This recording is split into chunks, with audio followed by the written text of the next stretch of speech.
Welcome to this edition of the Valley Vlog from Australia.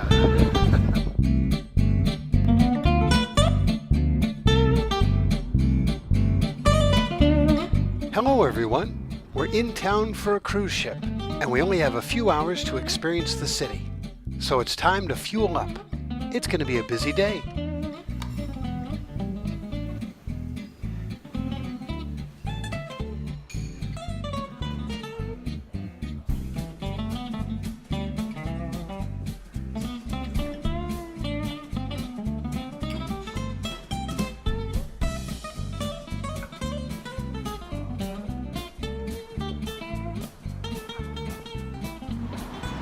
Okay, well, I just got my Opal Card. Now I have to make it over to the train station, and hopefully this will work and I can get down to where the Opera House is.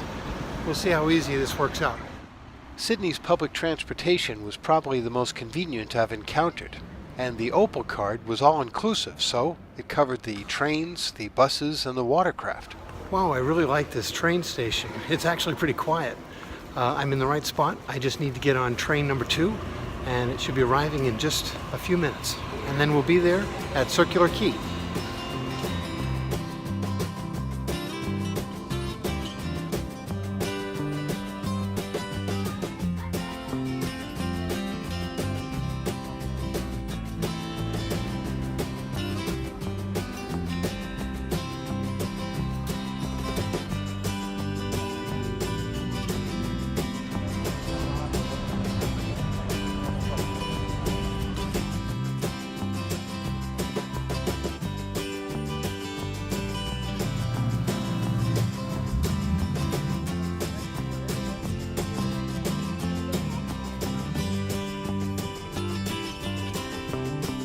Built in 1973, the Opera House quickly became synonymous with not only the city of Sydney, but the entire continent of Australia. It's one of the most recognizable buildings on Earth.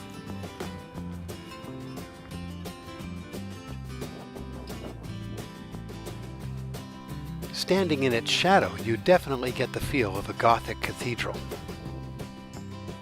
For some reason, I always thought that the structure was made out of steel, but when I got up close, I saw that the concrete was more like ceramic tile. I think it's wonderful that you can touch it and have a tactile experience. The inspiration to its unique design can be found out front in a display by architect Jorn Utzon. It's called the Keys to the Shells. It's an immensely popular area, and thousands of people visit each day just to experience its restaurants and tour. Speaking of tours, there's several of them, and if you're interested in going on them, you should book early because they do book up quickly. They were all full for the day I was there.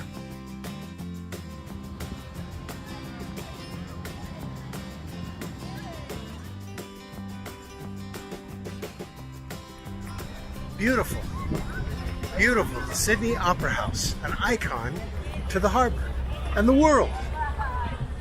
The next on my list was to find a famous art installation I had read about in Sydney. But I have to admit, the summertime weather and humidity was starting to wear me out a little bit. In my attempt to find a place to cool off, I saw a building with a clock on it that people were coming and going from. I figured that was a good place for me to go, even though I had no idea what it was. Inside, I found out it was called Customs House, because it used to be the Customs House of Sydney. Today it's offered as a museum and library for tourists and anyone else interested in the history of Circular Quay. But the big draw of the building that everyone was coming in for wasn't the library or the cafe. It was in its floor. It was an incredibly detailed model of the city of Sydney. I thought it was pretty amazing too, and a real crowd pleaser. But as cool as that was, I was still looking for that artwork, and I needed to find a museum. Luckily, there's a whole bunch of museums in Sydney, and at the Museum of Contemporary Art, while they didn't have it either, they did point me in the right direction to find it on the street.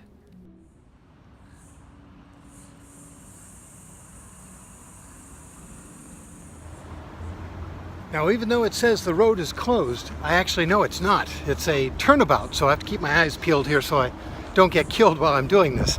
But in the roundabout is the artwork I was telling you about. It was made in 2004, and it's called Still Life with Stone and Carr.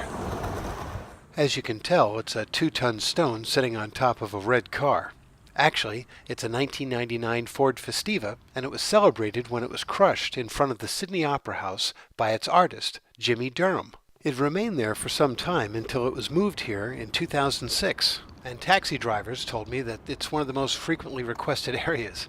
Years later, the artist did it again and crushed a car in America. You can find that one at the Smithsonian Institute.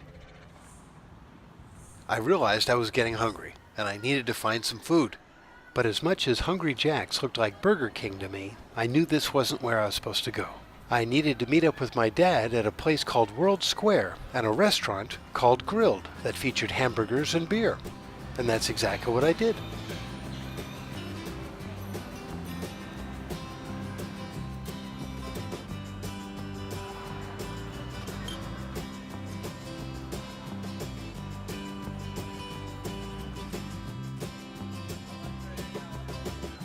After lunch, I figured I'd go back down to the water and check out the Sydney Harbour Bridge. It's an icon of the city also, and if you're brave, you can take a tour of it high up. That wasn't my cup of tea, so I decided to stay closer to home and enjoy the view from down under. As I sat there, though, I noticed across the water a funny face, and soon realized it was the very famous Luna Park. It reminds me of Pleasure Island in Pinocchio, and it's somewhere I've always wanted to see, so I needed to find a water taxi to get across the harbor, and my Opal Card was just the trick.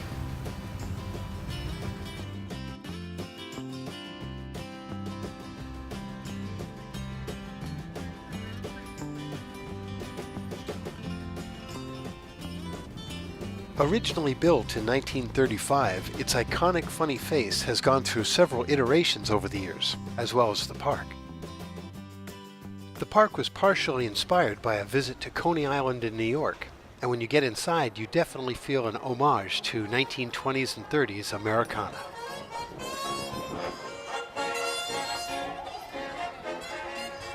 I was pleasantly surprised to find out that it was free to enter this wonderful historic park. You only paid for the rides themselves, and in my case, it was based off of my height, so I guess I didn't make out in that regard. But I did get a wristband that allowed me to ride a couple of rides, and I decided to start out slow and get my bearings on the park before moving on to the more wild fare. Its iconic Ferris wheel was just the ticket.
Oh, man!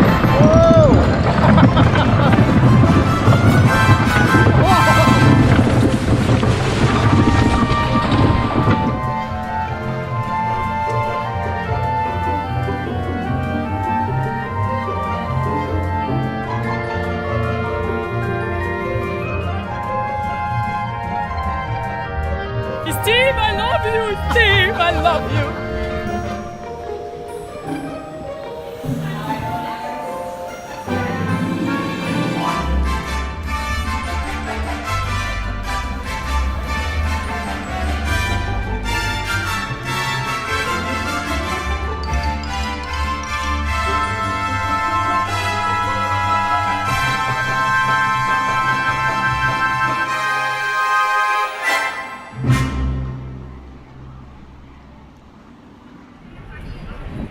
We're walking on the rocks right now. Actually, Circle Key.